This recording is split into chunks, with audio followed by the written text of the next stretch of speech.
ताज्या बातम्यांसाठी महान करेला सबस्क्राइब करा आणि बेल आयकॉनला क्लिक करा। सुधा नाईक यांचा गुडेवाडी व बेरडवाडा शाळेच्या वतीने सत्कार।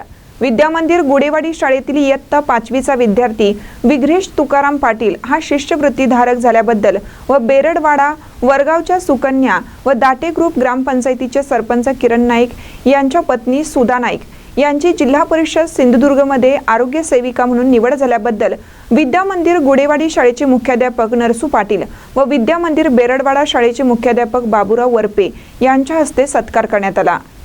कार्यक्रमाचे प्रास्ताविक करताना मुख्याध्यापक बाबूराव वरपे म्हणाले, आजचे सत्कार मूर्ती हे आपल्या जिद्द, कष्ट व प्रयत्नाने यशस्वी झाले असून त्यांचा आदर्श सर्वांनी घ्यावा असं आवाहन त्यांनी केलं। यावेळी विद्यामंदिर गुडेवाडी शाळेचे शिष्यवृत्ती मार्गदर्शक दिनकर तावडे, मुख्याध्यापक नरसू पाटील, अध्यापक नित्यानंद हुद्दार, अनंत धोत्रे, अध्यापिका कल्पना नार्वेकर, रीना गावकर, संजीवनी आवडण या सर्व गुरुजनांचाही त्यांच्या उल्लेखनीय शैक्षणिक कार्याबद्दल सत्कार करण्यात आला। दाटे ग्रामपंचायतचे सरपंच किरण नाईक यांनी आजचा सत्कार कार्यक्रम प्रेरणादायी असल्याचं सांगितलं। आभार अध्यापक अनंत धोत्रे यांनी मानले। कार्यक्रमाचे संयोजन बाबूराव वरपे यांनी केलं। यावेळी शाळेचे विद्यार्थी, पालक उपस्थित होते।